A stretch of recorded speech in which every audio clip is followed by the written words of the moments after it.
Monsieur Jérôme Coumet, pour le groupe Paris en commun, monsieur le maire. Merci beaucoup, Madame la maire, Monsieur le préfet, chers collègues. Avant d'évoquer le fond du nouveau contrat de prévention et de sécurité, et parler aussi de celui du 13e, je tiens à souligner la nouvelle méthodologie initiée cette année. J'en profite aussi pour saluer Nicolas Nordman, en dehors de vous-même, Madame la maire.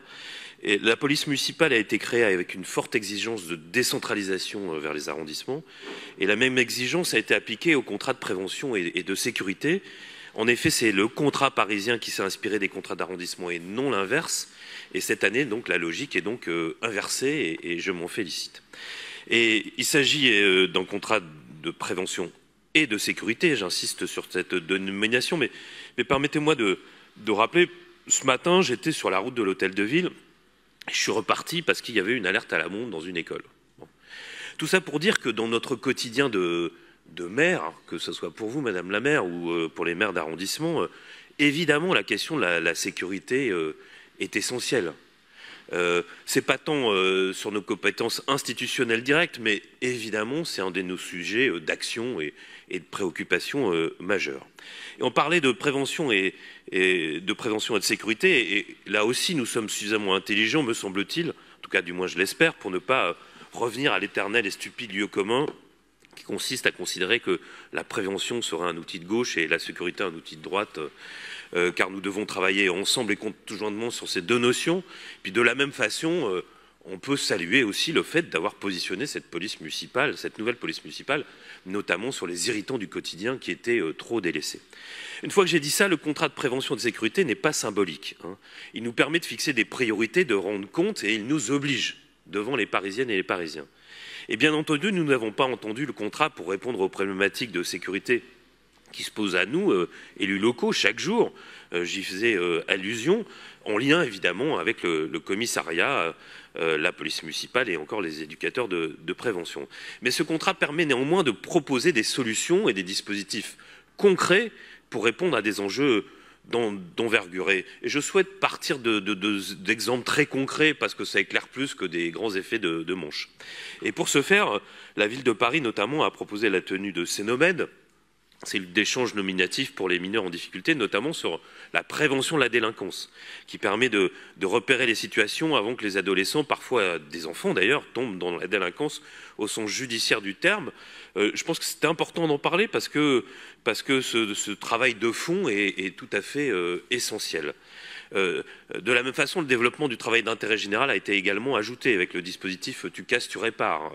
C'est évidemment intéressant. J'ajouterai également que le contrat permet au pouvoir public de se pencher sur des problématiques quasiment invisibles sur l'espace public, comme la prostitution des mineurs, appelée parfois le michetonnage. En effet, cet important phénomène est très masqué, car la majeure partie des échanges ont lieu sur les réseaux sociaux. Et ce contrat permet aux agents compétents de proposer notamment des actions de prévention, parce qu'en parler, c'est important et essentiel, et comme l'intervention du commissariat dans les établissements scolaires. En outre, dans un souci d'adaptation, afin que ce contrat soit au plus proche des réalités et des préoccupations des habitants, de nouvelles fiches actions ont été proposées. Et là aussi, je partirai de l'éclairage 13e. Je veux parler notamment de la lutte contre les violences faites aux personnes LGBTQI+, victimes d'infractions pénales. Et suite à l'augmentation notable des dépôts de plaintes, on a souhaité, dans le 13e, éditer une fiche particulière dédiée aux délits et crimes homophobes. Durant les 11 premiers mois de 2022, 573 plaintes à motif homophobe ou transphobe ont été déposées, contre 439 l'an dernier. Et donc, on voit cette augmentation de 30%. Un autre éclairage, je veux aussi souligner un renforcement de la sécurité des seniors et une sensibilisation aux risques, aux arnaques notamment, qui se développent énormément, qui touchent beaucoup de personnes. Et ce dispositif prévoit aussi de faciliter les dépôts de plaintes, de les informer sur les aides dont ils peuvent bénéficier, comme l'accompagnement à la banque par les agents municipaux d'ailleurs. Et d'ailleurs, comme l'année dernière, la mairie du 13e organisera en 2023, j'imagine que ça se fait ailleurs, une réunion d'information afin de mieux prévenir les seniors des arnaques auxquelles ils peuvent faire face. Et il ne s'agit pas d'une simple réunion type PowerPoint, mais d'un véritable moment d'échange et important en mettant les seniors face à des situations très, très concrètes. Une autre action prioritaire que je souhaitais souligner, c'est le renforcement de la sécurité des commerçants, avec une fiche réalisée avec les commerçants de l'arrondissement et ensuite déclinée évidemment au plan parisien. Mais soyons clairs, je ne souhaite pas que mon propos soit mal interprété. Qui dit nouveaux enjeux, qui dit amélioration des dispositifs destinés à certains publics, ne signifie pas que la situation sécuritaire empire dans sa globalité, malgré les idées reçues. Et Monsieur le Préfet, c'est vous qui nous adressez d'ailleurs les chiffres de la délinquance, avec des sujets d'alerte et puis des sujets où ça va mieux. Et on regarde évidemment avant tout les sujets d'alerte, c'est logique, c'est normal. Et d'ailleurs, la situation de certains enjeux forts de l'espace public, comme les ventes à la sauvette, se sont très nettement améliorées. En tout cas, je peux en témoigner au niveau de l'arrondissement, grâce à l'action conjointe de la police nationale et de la police municipale. C'est essentiel. Et en 2017, entre 2017 et 2020, 169 opérations conjointes ont été organisées. C'est précieux, Monsieur le Préfet. Je pense que d'ailleurs, ça gagne à être mis en lumière. Et en 2019, le nombre de conventions liées au dépôt et aux ventes à la sauvette était de 4 984 et on était à 865 en 2022. Voilà quelques éclairages, mais je veux en venir à un sujet de réelle inquiétude. Je veux parler des violences conjugales. Et bien entendu, le 13e veut s'engager contre ce fléau, mais là aussi, là pour le coup, les chiffres sont très, très, très inquiétants. Et on voit une augmentation de près de 60% entre les années 2022 et 2023.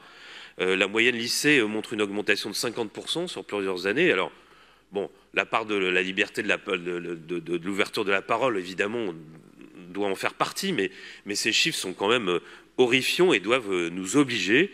Il est donc essentiel de continuer à appuyer fortement les démarches entreprises. Et là aussi, vous parliez de continuum, Monsieur le Préfet, Madame la maire, vous en parliez également. Les actions conjointes entre le commissariat, la PHP, la mairie, je peux en témoigner au niveau du 13e arrondissement, sont tout à fait essentielles. Enfin, je souhaite mettre l'accent sur la sécurité routière. Une des fiches actions du contrat du 13e se nomme « Renforcer les interventions concernant les incivilités liées aux nouvelles mobilités ». Bon, tout ça fait un peu techno, mais à côté de ça, c'est un sujet essentiel pour les Parisiens. Et en effet, apaiser l'espace public est l'une de nos priorités ensemble, une de mes priorités aussi dans le 13e, car un espace public apaisé, c'est le gage d'un sentiment de sécurité pour les riverains. Et dans ce cas de l'interdiction des trottinettes en free floating a été évidemment une avancée, mais ça reste un sujet important et c'est la priorité que nous donnons avec la police municipale notamment. Mais je souhaite, et permettez-moi de vous le dire, Monsieur le Préfet, que la sécurité routière ne soit pas de la compétence exclusive de la police municipale. Il y a des choses qui se font pas assez, à mon sens, du côté de la police nationale sur ce sujet de l'espace public. J'en termine en disant que ce contrat parisien, comme celui du 13e, étant signé, charge à nous tous de le faire vivre afin de rendre à tous les habitants de Paris, comme dans chacun arrondissement, un espace public apaisé et plus sûr. Merci, merci à vous et merci pour cette signature. Je vous entends jusqu'ici, donc ce n'est pas très agréable. Merci. Merci beaucoup, cher Jérôme Coumé.